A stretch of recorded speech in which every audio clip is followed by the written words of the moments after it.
La parole est à Madame la présidente Valérie Rabault pour 5 minutes.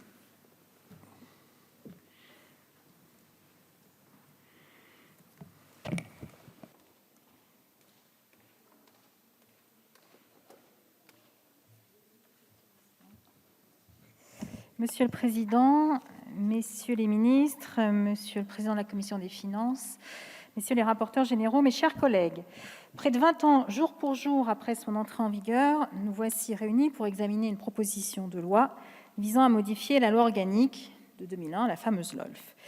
Les 4 textes qui sont soumis à notre examen constituent un assemblage de dispositions qui se donnent pour objectif d'améliorer l'information du Parlement sur les finances publiques et à réorganiser la discussion parlementaire de ces textes pour plus de lisibilité. Nous estimons que sur ces points, nous ne pouvons être que d'accord, qu'ils vont dans le bon sens, afin d'éviter les répétitions, les débats qui sont quasi identiques entre première puis seconde partie, et d'avoir un peu plus de lisibilité sur les objectifs poursuivis. Néanmoins, si je suis d'accord sur cette réorganisation, je regrette que la nouvelle mouture que vous proposez pour la LOLF ne parle pas de fond. Alors, premièrement, à mes yeux, il est indispensable de fusionner la discussion budgétaire sur les recettes entre celles de l'État et de la sécurité sociale. Et là-dessus, comme ça fait très longtemps que je le dis, je me permets de le réaborder devant cet hémicycle. On a aujourd'hui 1350 milliards d'euros de dépenses publiques. Il y en a 550 pour l'État, 650 pour la sécurité sociale. Et surtout, il y a un énorme tuyau TVA entre les deux qui permet, quand le gouvernement prend des décisions, de faire en sorte que l'État ne respecte pas toujours, compense à la sécurité sociale les recettes qu'il a en moins. Donc faire 2 discussions là-dessus, c'est du n'importe quoi. C'est une absence de lisibilité, une absence de visibilité qui, à mon avis, introduit des biais qui sont très dommageables à notre démocratie. Je vais prendre un autre exemple, les APL. Il y a 3/4 des recettes qui proviennent de l'État, 1/4 de la sécurité sociale. C'est quoi l'intérêt d'avoir une discussion coupée en 2? Aucun. Et en plus, on n'y comprend rien, on n'y voit plus rien. Le CICE, alors ça a été la palme, le pompon, puisque le CICE, le fait de l'avoir transformé en baisse de cotisation pérenne, les baisses de cotisation, c'était côté PLFSS, et la suppression du CICE, c'était côté État, c'était l'article 42 du PLF. Résultat des courses, comme là, c'est quand même des montants à 20 milliards, plus personne n'y comprend rien, à commencer par nous, ce qui est quand même très dommage.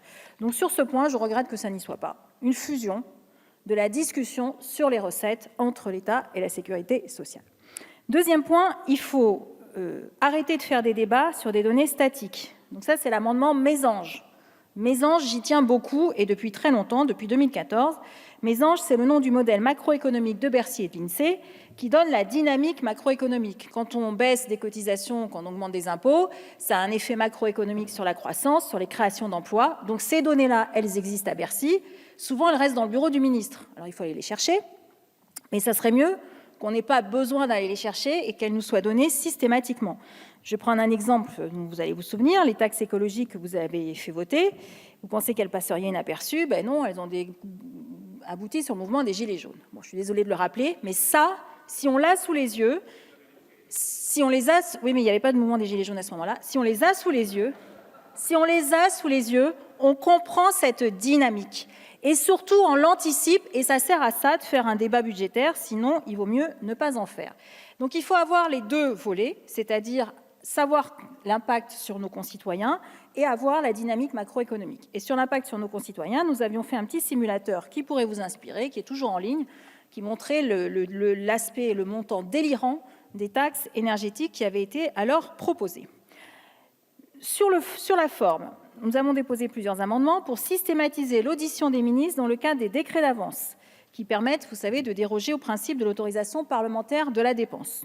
Aujourd'hui, il doit y avoir un avis des 2 commissions des finances, mais il n'y a pas d'audition des ministres, sauf quand c'est parfois demandé, et nous l'avons demandé, et le ministre avait accepté.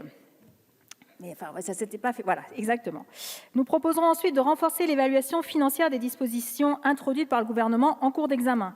Actuellement, la LOLF prévoit que toute disposition d'un projet de loi de finances affectant les ressources ou les charges de l'État fasse l'objet d'une évaluation chiffrée de son incidence, ce qui paraît logique, mais ça ne s'applique pas aux dispositions qui arrivent après le texte initial. Donc évidemment, ça permet au gouvernement de mettre tous les amendements qu'il souhaite et qui seraient un peu fâcheux en cours de discussion, sans avoir la moindre évaluation. Et ça, je peux vous dire que des amendements, notamment la niche Copé, qui était à 20 milliards d'euros. Hop, elle a fait l'objet d'un amendement. Comme ça, il n'y avait pas d'évaluation. C'est presque ni vu ni connu.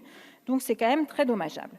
Nous proposons aussi de renforcer le pouvoir des contrôles des rapporteurs spéciaux. Donc là, il y a un amendement spécifique, parce que j'ai eu des petits déboires à Bercy récemment pour aller faire quelques contrôles. Pas avec vous, monsieur le ministre, mais il a fallu quand même que le ministre intervienne pour que son administration dise OK à la transmission de documents. Donc je pense que les ministres ont autre chose à faire que faire respecter l'article 57 de la LOLF. Donc j'ai déposé un petit amendement qui pourrait porter le nom de son auteur, mais je le garderai pour moi, par respect. Donc ça, c'est un des derniers amendements que nous proposons. Et je conclus, Monsieur le Président, pour dire que notre vote dépendra aussi des avancées de la discussion au sein de cet hémicycle. Je vous remercie. Merci, Madame la Présidente.